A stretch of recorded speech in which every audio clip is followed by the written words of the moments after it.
The Oslo Accords are a set of agreements between the government of Israel and the Palestine Liberation Organization. The Oslo Accord, signed in Washington, D.C., in 1993 and the Oslo II Accord, signed in Taba in 1995. The Oslo Accords marks the start of the Oslo process, a peace process that is aimed at achieving a peace treaty, based on the United Nations Security Council Resolution 242 and 338, and to fulfill the right of the Palestinian people to self-determination. The Oslo process started after secret negotiations in Oslo, resulting in the recognition by the PLO of the State of Israel and the recognition by Israel of the PLO as the representative of the Palestinian people and as a partner in negotiations. The Oslo Accords created the Palestinian Authority, whose functions are the limited self-governance over parts of the West Bank and Gaza Strip, and it acknowledged that the PLO is now Israel's partner in permanent status negotiations about the remaining issues. The most important issues are the borders of Israel and Palestine, the Israeli settlements, the status of Jerusalem, the question of Israel's military presence in and control over the remaining territories after the recognition of the Palestinian autonomy by Israel, and the Palestinian right of return. The Oslo Accords, however, did not create a Palestinian state.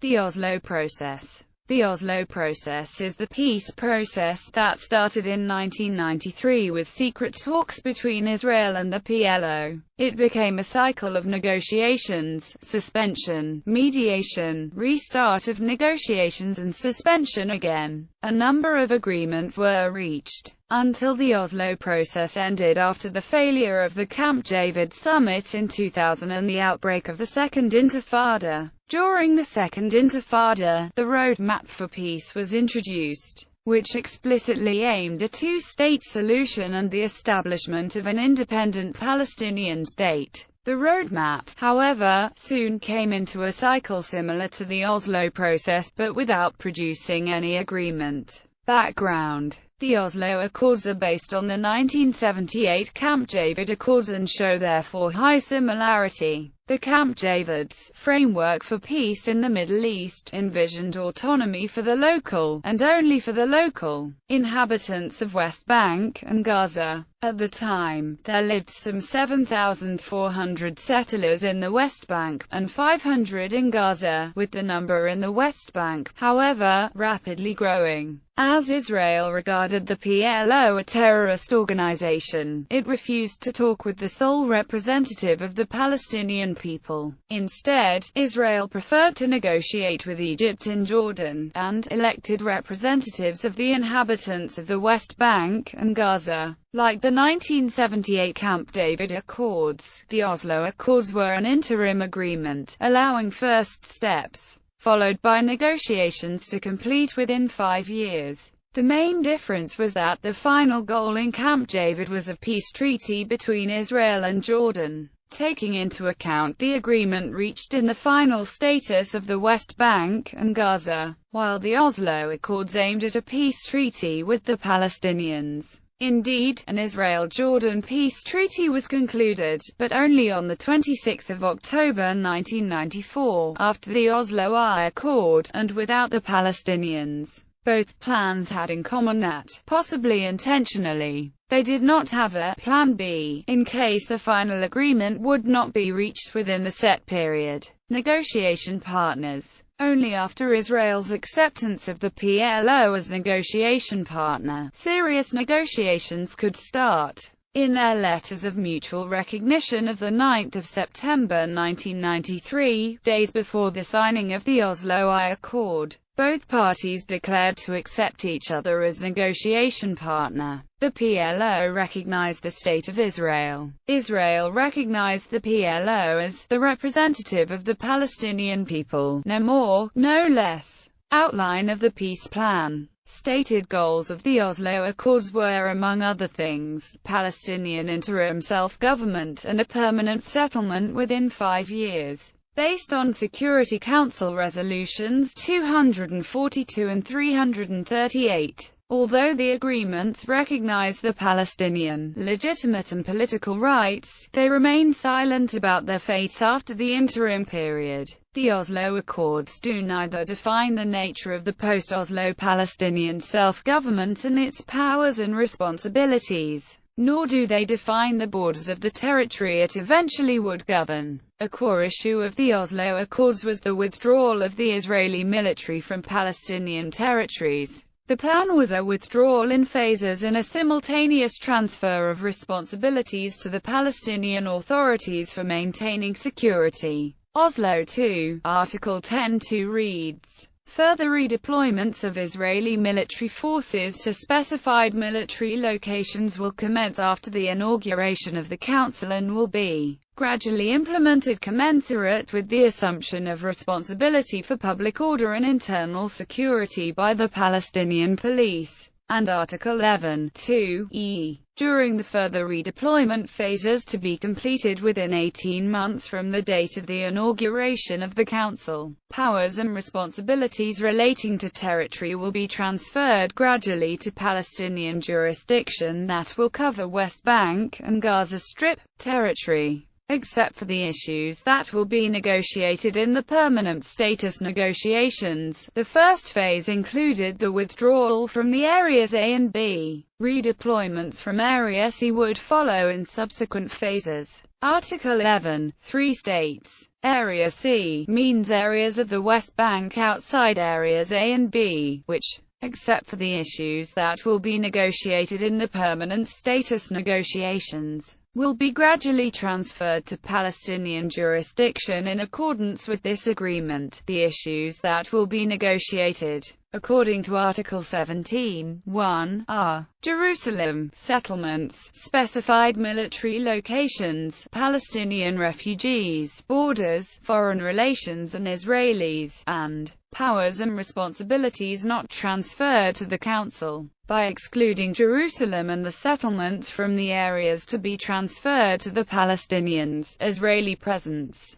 including the military to protect them, would not change without a negotiated agreement. The Accords also preserve Israel's exclusive control of the borders, the airspace and the territorial Gaza waters. Oslo II, Article 12. In order to guarantee public order and internal security for the Palestinians of the West Bank and the Gaza Strip, the Council shall establish a strong police force as set out in Article 14 below. Israel shall continue to carry the responsibility for defense against external threats, including the responsibility for protecting the Egyptian and Jordanian borders, and for defense against external threats from the sea and from the air, as well as the responsibility for overall security of Israelis and settlements, for the purpose of safeguarding their internal security and public order, and will have all the powers to take the steps necessary to meet this responsibility. The first step was a partial Israeli withdrawal from Gaza and Jericho and transfer of some powers and responsibilities on civil matters to the interim Palestinian Authority, all to agree upon within 2 months from October 1993. Then, Israeli troops to withdraw from populated Palestinian areas to pave the way for Palestinian elections to establish the Council. The Council would replace the PA, and the Israeli civil administration in the West Bank would be dissolved. Further redeployments of Israeli troops would follow upon the inauguration of the Council, as detailed in the Protocol, Annex I of the Accord. Article 1 of Oslo II reads, after the inauguration of the Council, the civil administration in the West Bank will be dissolved, and the Israeli military government shall be withdrawn. 20 years later, however, the withdrawal of Israeli troops did not take place, and the civil administration still has permanent military presence in more than 80% of the West Bank. Permanent status negotiations about remaining issues would start not later than May 1996 and be concluded before May 1999. A peace treaty would end the Israeli-Palestinian conflict. Palestinian Authority and Legislative Council. When the Oslo Accord was signed in 1993, neither a government nor a parliament existed for the Palestinian territories. The Palestinian Authority was created by the 1994 Gaza-Jericho Agreement. Article 3.1 reads, Israel shall transfer authority as specified in this agreement from the Israeli military government and its civil administration to the Palestinian Authority, hereby established, in accordance with Article 5 of this agreement, except for the authority that Israel shall continue to exercise as specified in this agreement. The PA temporarily executed some powers and responsibilities until the establishment of the Council. Article 1-2 of the Oslo II Accord read,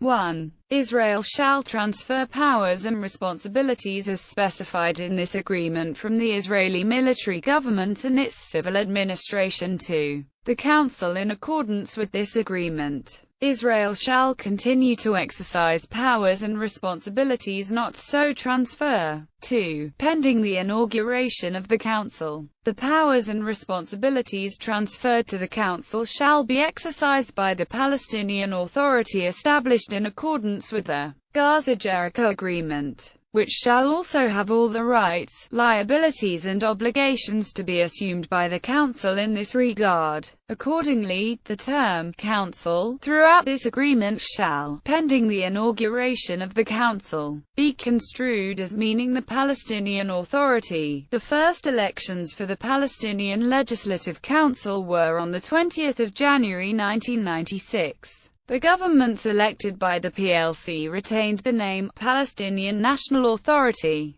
Transitional Period. The transitional period is commonly known as the interim period or interim phase, hence the name Interim Agreement for the Oslo II Accord and the term Interim Self-Government Authority. The interim period was designed to bridge the period between the establishment of the Palestinian Interim Self-Government Authority and the Palestinian Legislative Council, and the end of the permanent status negotiations, leading to a permanent settlement based on Security Council Resolutions 242 and 338. The permanent settlement was not defined. The interim period ended on 4 May 1999, 5 years after the signing of the Gaza-Jericho Agreement. Article 5 of the Declaration of Principles on Interim Self-Government Arrangements reads, Transitional Period and Permanent Status Negotiations 1. The 5-year transitional period will begin upon the withdrawal from the Gaza Strip and Jericho area. 2. Permanent status negotiations will commence as soon as possible, but not later than the beginning of the 3rd year of the interim period,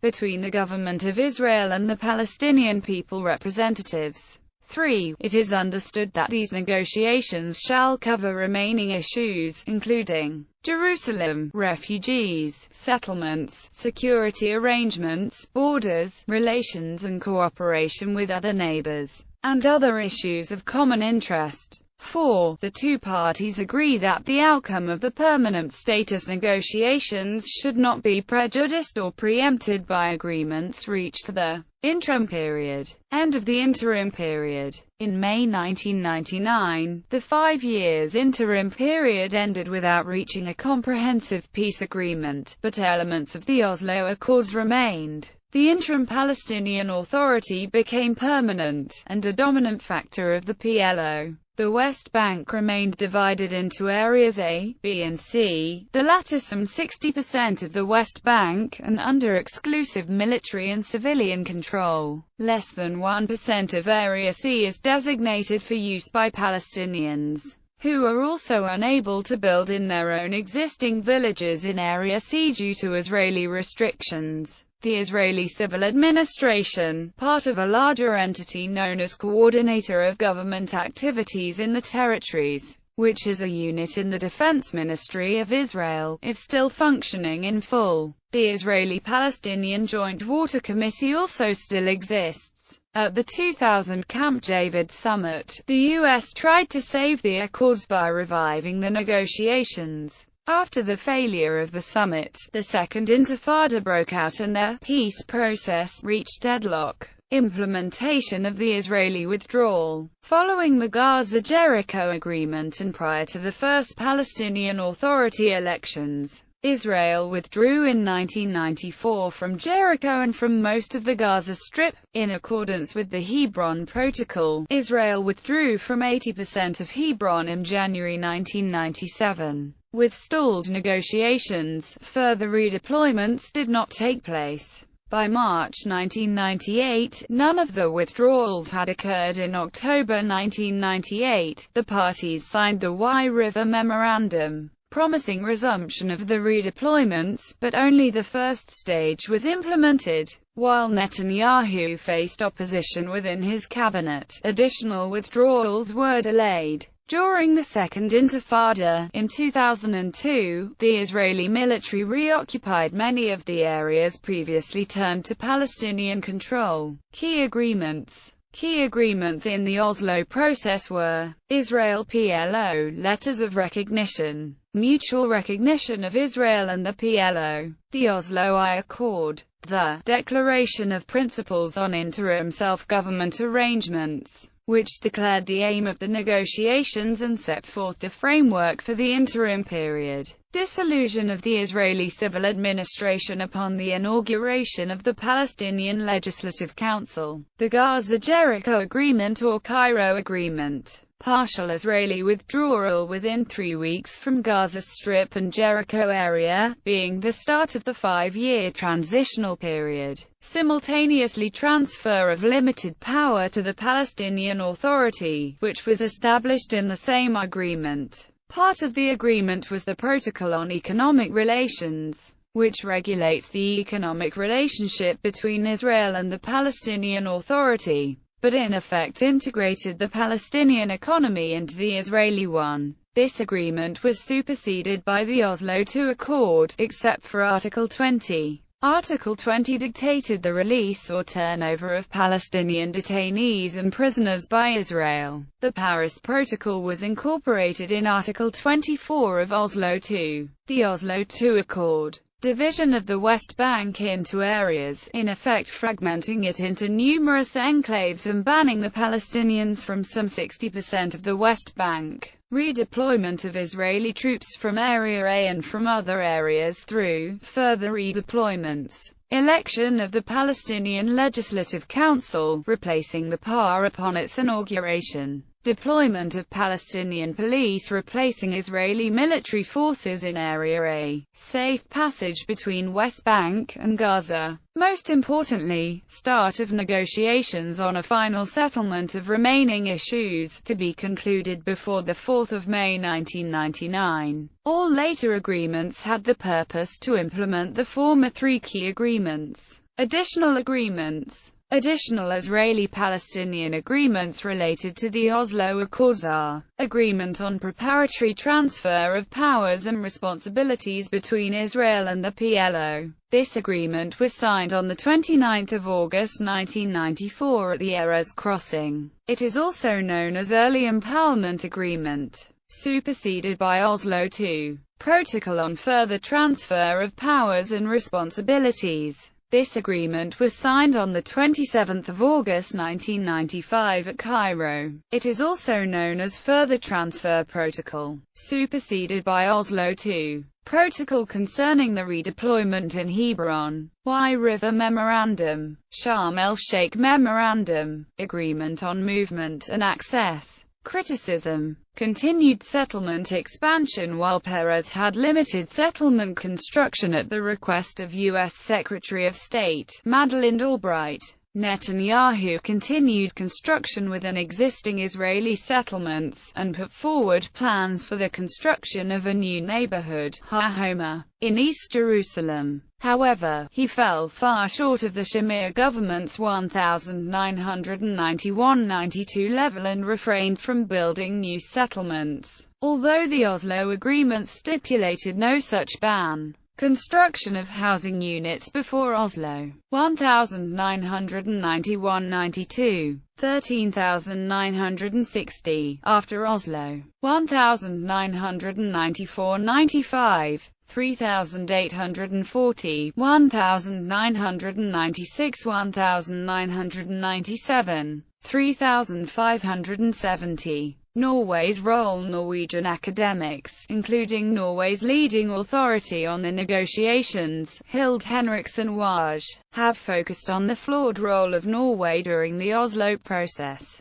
In 2001, the Norwegian Ministry of Foreign Affairs, who had been at the heart of the Oslo process, commissioned Waj to produce an official, comprehensive history of the Norwegian-mediated back-channel negotiations. In order to do the research, she was given privileged access to all relevant, classified files in the ministry's archives. Waj was surprised to discover not a single scrap of paper for the entire period from January to September 1993, precisely the period of the back-channel talks. Involved persons kept documents privately and refused to hand them over. Waj concluded that, there seems no doubt that the missing documents would have shown the extent to which the Oslo process was conducted on Israel's premises, with Norway acting as Israel's helpful errand boy. Norway played a mediating role as a small state between vastly unequal parties and had to play by the rules of the stronger party, acting on its premises. Israel's red lines were the ones that counted, and if the Palestinians wanted a deal, they would have to accept them, too. The missing documents would almost certainly show why the Oslo process probably never could have resulted in a sustainable peace. To a great extent, full documentation of the back-channel would explain the disaster that followed Oslo. Alternatives to the Oslo Accords. Although not an alternative to the Accords themselves, a one-state solution would be an alternative to the two-state solution envisaged in the Accords. This would combine Israel and the Palestinian territories into a single state with one government. An argument for this solution is that neither side can justly claim a state on all of the land. An argument against it is that it would endanger the safety of the Jewish minority.